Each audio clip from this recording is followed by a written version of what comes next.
అన్నిటికీ తెగించి రాజకీయాల్లోకి వచ్చానంటున్న డిప్యూటీ సీఎం పవన్ కళ్యాణ్ పాలనలో స్పీడ్ పెంచుతున్నారు.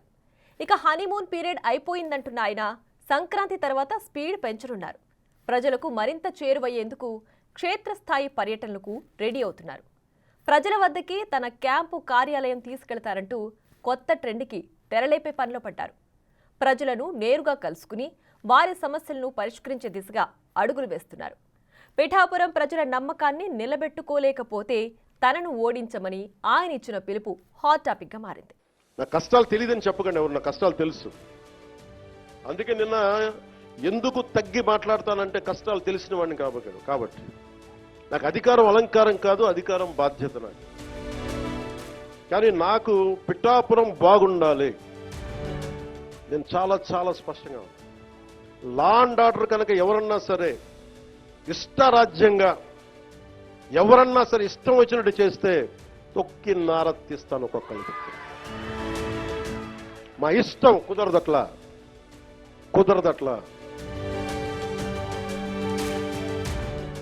ఇది చాలా చాలా జాగ్రత్తగా ఉండాలి.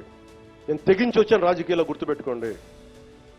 గుండాలకి చంపేస్తానంటారు నన్ను. మొన్న అడవుల్లోకి వెళ్ళాలంటే నక్సలైట్లు మందు పాత్రలు పెడతారంటే పెడితే పెట్టండి, పేలిపోతాను. కానీ నేను ఆపను నడక. అంత తెగించున్నాను, గుర్తుపెట్టుకోండి. ఎందుకంటే నేను అభివృద్ధి కావాలి. పోలీస్ వ్యవస్థ ఏం చెప్తారు, సార్ అక్కడ వెళ్తే మీరు మందు పాత్రలు ఉంటాయి, ఇబ్బంది పెడతారు, భయపెడతారు.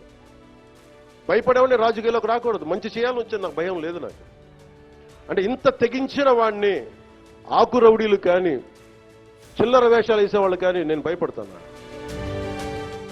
అందుకని చాలా జాగ్రత్తగా ఆలోచించి అందరూ దయచేసి మసలండి. ఎందుకంటే నేను తెగించానంటే మటుకు ఇంకెవరు తెగించరు, అంత పిచ్చగా తెగిస్తాను. తనకు అధికారం అలంకారం కాదు, బాధ్యత అంటున్న డిప్యూటీ సీఎం పాలనపై మరింత స్పీడ్ పెంచే పనిలో పడ్డారు. ప్రజలకు మరింత చేరువయ్యేందుకు ఇకపై ప్రతి నెలలో 14 రోజుల్లో క్షేత్రస్థాయి పర్యటనలకు వెళ్లాలని నిర్ణయించుకున్నారు. తన శాఖల అధికారులతో కలిసి జిల్లాలో పర్యటిస్తేనే గ్రామీణుల సమస్యలు పరిష్కారమవుతాయని భావిస్తున్న పవన్ నేరుగా ప్రజల సమస్యలను తెలుసుకుని వాటిని పరిష్కరించే దిశగా అడుగులు వేయాలని భావిస్తున్నారు. రాష్ట్రంలో 70% జనాభా గ్రామీణ ఏజెన్సీ ప్రాంతాల్లోనే ఉండడం, రోడ్లు కనీస వసతులు లేక గ్రామీణ ప్రాంతాల ప్రజలు ఇబ్బందులు ఎదుర్కొంటున్న పరిస్థితులు డిప్యూటీ సీఎం దృష్టికి వచ్చింది. ఇప్పటికే ఉమ్మడి విజయనగరం, విశాఖ జిల్లాల ఏజెన్సీలో పర్యటించిన ఆయన గిరిపుత్రుల ఇబ్బందులు నేరుగా చూశారు. గ్రామీణ ప్రాంతాల్లో పర్యటించేటప్పుడు అధికార యంత్రాంగం, నాయకులు తన వెంట ప్రజల్లోకి వస్తే ప్రజా సమస్యలు పరిష్కారమవుతాయని పవన్ ఆలోచనగా కనిపిస్తోంది.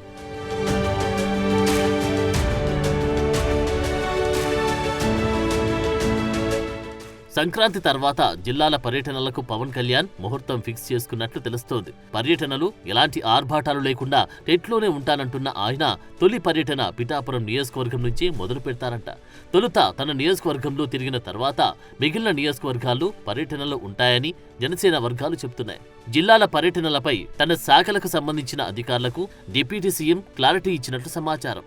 మనకు హనీమూన్ పీరియడ్ అయిపోయింది. సమర్థవంతంగా ప్రజలకు మెరుగైన పాలన అందించేలా పనిచేయాలని అధికారులకు పవన్ తన విజన్ ఏంటో వివరించారని నాయకులు చెబుతున్నారు. హనీమూన్ పీరియడ్ అయిపోయింది అందరికీ, నాతో సహా.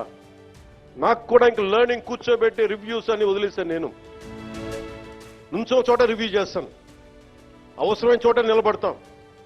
కానీ రాష్ట్రం అంతా తిరుగుతాం, మన పిఠాపురంతో మొదలు పెట్టుకొని. మీరు నన్ను నమ్మి గెలిపించారు, మీరు నన్ను, నేను మీకు నిలబడతాను, గుర్తుపెట్టుకోండి. మీరు నాకు ప్రోగ్రెస్ ఇవ్వండి, నాకు నేను మళ్ళీ పని చేసే ఓట్లు అడుగుతాను. కానీ ఈ లోపల మటుకు నాకు మీరు జేజేలు కొట్టండి, ఆటోగ్రాఫ్లో నేను ఇవ్వకపోవచ్చేమో, కానీ మీకు పని అయితే ఒళ్ళు ఉంచి పనిచేస్తాను. మీరు మొత్తం 5 సంవత్సరాల పాలన అయిన తర్వాత ఇంకొకసారి ఇతనికి ఎమ్మెల్యేగా అవకాశం వచ్చింది ఇవ్వండి. లేదు నువ్వు మాకు నచ్చలేదు వదిలేయండి. మీరు నేను అంత నిక్కచ్చిగా ఉన్నాను, నాతోటి నేను అంత నిక్కచ్చిగా ఉన్నాను. అందుకని నేను చాలా చాలా స్పష్టంగా ఉన్నాను. 15 ఏళ్ల తక్కువ కాకుండా అలయన్స్ ఉండాలని మనస్ఫూర్తిగా నేను ఆ శక్తిపీఠాన్ని ఆనేసి చెప్తా ఉన్నా. కానీ అధికార యంత్రాంగం నాకు మీ సహకారం కావాలి. ఓవైపు అధికారులకు సూచనలతో పాటు పనితీరు మార్చుకోవాలనే విధంగా పవన్ గట్టి మెసేజ్ ఇచ్చారంట. గత ప్రభుత్వంలో వ్యవహరించినట్లు కాకుండా ప్రజలకు చేరువవ్వాలని చెబుతున్నారంట. గతమంతా మర్చిపోదామని, తన మన భేదం లేకుండా సుపరిపాలన అందించేలా చూడాలని అధికారులకు దిశానిర్దేశం చేసినట్లు తెలుస్తోంది.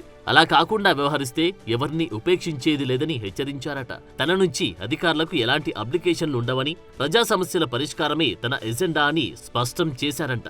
శాంతి భద్రతల విషయంలో పోలీసు యంత్రాంగానికి కూడా గట్టిగా వ్యవహరించాలని, యంత్రాంగానికి తన అండ ఎప్పుడూ ఉంటుందని భరోసా ఇచ్చినట్లు చెబుతున్నారు. తాజాగా పిఠాపురం సభలో అదే స్పష్టం చేశారు. నేను గవర్నమెంట్ ఎంప్లాయ్ కొడుకునే, లేట్ గవర్నమెంట్ ఎంప్లాయ్ కొడుకుని నేను. కష్టాలు నాకు తెలుసు. జీతాలు రాకపోతే స్కూల్లో నుంచి బయటికి పంపించేసిన సంఘటనలు కూడా ఉన్నాయి. నాకు అవి తెలుసు. నాకు కరెక్ట్గా కూర్చోబెట్టి 1వ తారీఖు జీతాలు రావు, 7కో 8కో వస్తే స్కూల్ నుంచి పంపించేసేవాళ్ళు నన్ను. అవి కూడా చాలా సందర్భాలు జరిగినాయి. నా కష్టాలు తెలియదని చెప్పకండి ఎవరు, నా కష్టాలు తెలుసు. అందుకే నిన్న ఎందుకు తగ్గి మాట్లాడతానంటే కష్టాలు తెలిసిన వాడిని కాబట్టి. నాకు అధికారం అలంకారం కాదు, అధికారం బాధ్యత నాకు. కానీ నాకు పిఠాపురం బాగుండాలి. నేను చాలా చాలా స్పష్టంగా ఉన్నాను. లా అండ్ ఆర్డర్ కనుక ఎవరన్నా సరే ఇష్టరాజ్యంగా ఎవరన్నా సరే ఇష్టం వచ్చినట్టు చేస్తే తొక్కి నారత్తిస్తాను ఒక్కొక్కరికి. అధికారులతో పాటు పార్టీ నాయకులకు కూడా పవన్ డైరెక్షన్ ఇచ్చినట్లు చెబుతున్నారు. కూటమి పార్టీలోని నాయకులు కలుపుకొని ప్రతి గ్రామానికి వెళ్లి ప్రజల్లో ఉండేలా ప్రణాళిక రూపొందించుకోవాలని నాయకులకు పవన్ సూచనలు చేసినట్లు సమాచారం. నియోజకవర్గాల పర్యటనలతో పార్టీని కూడా ప్రజల్లోకి తీసుకెళ్లే ప్లాన్లో పవన్ ఉన్నారట. గ్రామాల్లో పర్యటించడం ద్వారా స్థానిక సంస్థల ఎన్నికల్లోపు క్షేత్రస్థాయిలో పార్టీని మరింత బలోపేతం చేసేలా ఆలోచిస్తున్నట్లు తెలుస్తోంది. సార్వత్రిక ఎన్నికల్లో 100% స్ట్రైక్ రేట్తో ఫలితాలు సాధించిన జనసేనను లోకల్ బాడీ ఎన్నికల నాటికి మరింత బలపడే విధంగా వ్యూహాలు చేస్తున్నారట. సమస్యలు పరిష్కరిస్తూ ప్రజలకు మరింత దగ్గరై పార్టీ పునాదులు మరింత పటిష్టపరచుకోవడానికి జనసేనాని నెలలో 14 రోజులు జనంలోకి వెళ్లాలని ఫిక్స్ అయినట్లు కనిపిస్తోంది. ఇదిగో మహానుభావుడు కాబట్టి వచ్చినాడు. నిజంగా ఇంతవరకు దండం చేస్తారు, ఇతను చేస్తారు, నాకు నమ్మకం ఉన్నది. చేస్తారు, ఇతను చేస్తారని నాకు నమ్మకం ఉన్నది. For more videos like this, subscribe Big TV channel.